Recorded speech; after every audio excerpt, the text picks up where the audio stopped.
that the Lord's recovery is the right way. Salamat sa Ginoo. Anata sa payuli sa Ginoo, muni ang hustong dalan. Anata karon sa hustong dalan. However, how quickly the recovery advances and how widely it spreads depend on our cooperation with the Lord. Ang pag-uswag sa buhat sa Ginoo nagadepende gyud sa atong pagtambayayong. Kung magtambayayong ta, mo dali ra mo uswag ang buhat sa Ginoo. Pero kung di mo ta mo tambayayong, limitado ra. Unang sa una o karon, wa siya kausaban. Kay wa man ta mubuli. So gikinahanglan ang atong pagtambayayong. If we cooperate, the Lord's recovery will advance quickly and spread widely. But if we do not cooperate, the spread of the Lord's recovery will be slow and its advances will be restricted. So doon ay upat ka mahinungdanong butang. Importante gini sa kayong igsoon. Ang una ani, practicing the small groups. So, naku na kayo katabang, no? Kana isugda nato sa Iglesia sa Orquita ang small groups. O niya, ay mga distrito, wala kaya mo tagad ang small groups. So, hantod karon, wa pag yung small groups. So, atong buksan, no? Buksan nato aron dugang palitang mahayagan. Buksan na yung small groups. First, we must practice the small group. Muna ang unang importante bulwador. Wherever a church is raised up, doon na gani mapabangon nga iglesia, bisan pa o 8 o 10 ka mga balaan, we should immediately practice the small groups. Ano yun, sa itong practice sa distrito, una, isa ka small group, isa ka distrito. Sa diya ka, ibahin na siya, murag muluyahan tumuman kay gamay kami. Unya, sa lahutay, bistulo, mahimo lang po siyang duwan. Kaya naanag yung itong karabang dinagkas. Unya, imon dire, practicing the small group. So, atong practice there, we should immediately practice the small groups. The practice of the small groups does not depend on the number of people. 3 people can form a group. Tulad ay, una sa Biblia, sa Mateo 18:20 madaw, masayo, duha, tulo, magkatigo, grupo na dito, tapos silang taliwala. Usahay yun, malamig din na tayo pagtuon, kaya mabuksan tawa. Duha o tulo, ingon tayo,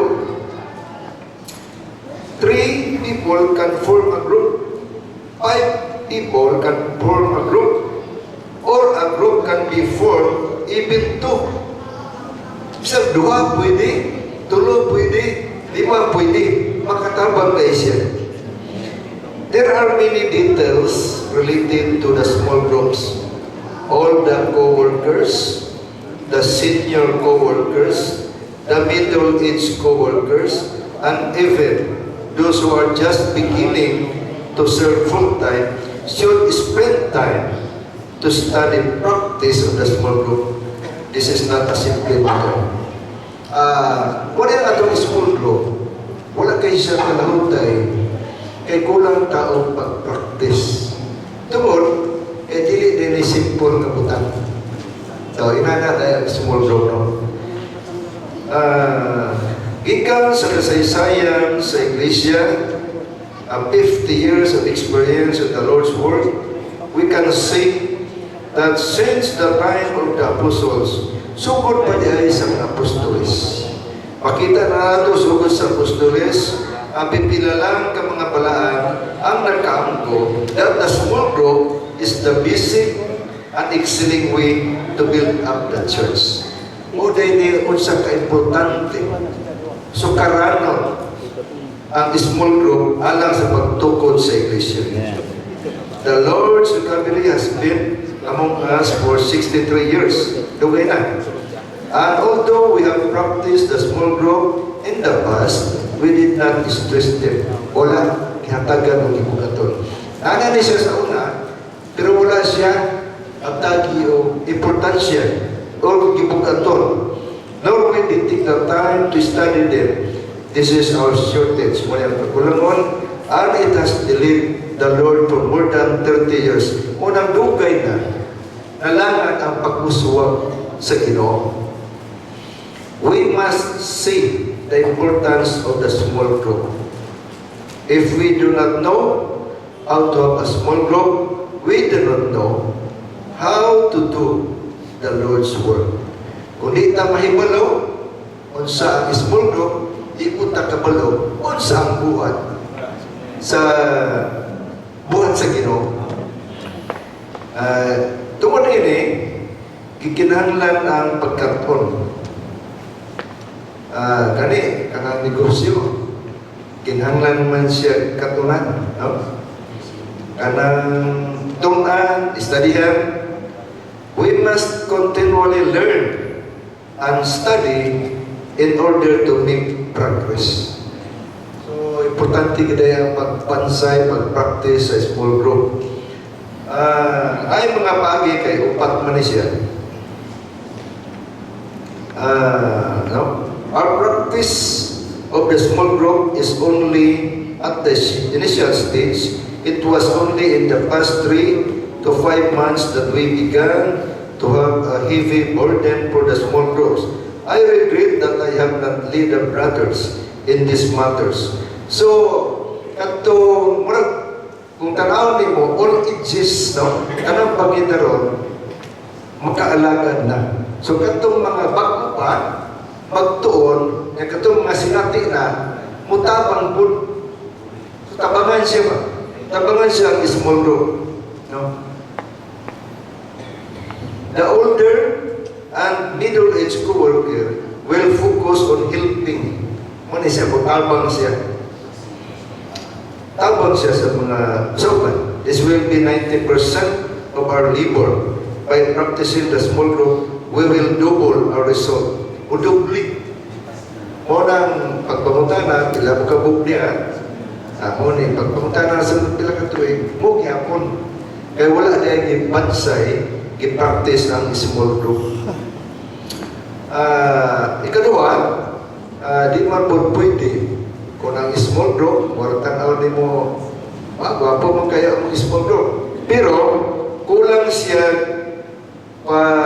pagpalalong sa kamaturan. Kaya siya diving into the truth. Hindi pwede. Muna kinanagin sa pag-practice. Kaya kung naay, sa ato small group man doon, gikinahanglan dahil yun ang kamatuoran. So, di po sa small group, di man ka mo mensahe, ang imong mga pagpangutana, pwede po nga mo imong pagtudlog. Kunya, ang tanan po, makatubag, ang tanan po, makapangutana. Pero, naobserba na ito, small group, murag, ipilara man, no? Di naman lang gani magtiwag-tiwag ang uban. Gani, gisulti dito, people-centered. Pero kay people-centered, para itong konsepto, muna kuting kayo itong problema sa mga igsoon. Pero usaw sa kabay, okay mo ito nga, maka-open up sila sa ilang problema, ano matabangan na ito ang po. Pero kung hindi open sa igsoon, kanya wakot kay kamatuoran, wala po kay kasangkap sa igsoon. Di siya matubigan, di siya makakaon. Musa kinahanglan na siya nga, musalom sa kamatuoran. Diving into the truth. Second, we must dive into the truth. The truth is our weapon. O ganin niya ang atong armas. Hence, we must know the truth. When we began practicing the small group, we lead a sense to drop religion. Diyaan ang mga relihiyoso nga paagi, ritual, regulasyon, mga doktrina. Tungod ang hinungdan, small group meeting do not have religious rituals. However, the most important matter in the small group gathering is to enter into the truth. So, ang ato pag small group day, kinahanglan nga musulutan sa kamaturan. If we cannot lead the saints to dive into the truth, the small group will not be success. So ato na nakita na ay mga small group nga nawala, kaya wala man tamusalong usulod sa kamaturan. Oh? Kung yun kayo, no? Asa naman to dapitan. However, the most important matter in the small group gathering is to enter into the truth. If we cannot lead the saints to dive into the truth, the small group will not be successful. Even if a small group meeting is successful, it will be empty. Awang na siya, kawang without the truth. Pag-atulad mo nito, magsabot na small group, outing ta.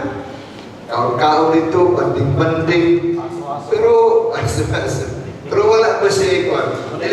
Salamat nga, bisan jutay lang niya kayo, natudluan ta, na praktison diray ang small group.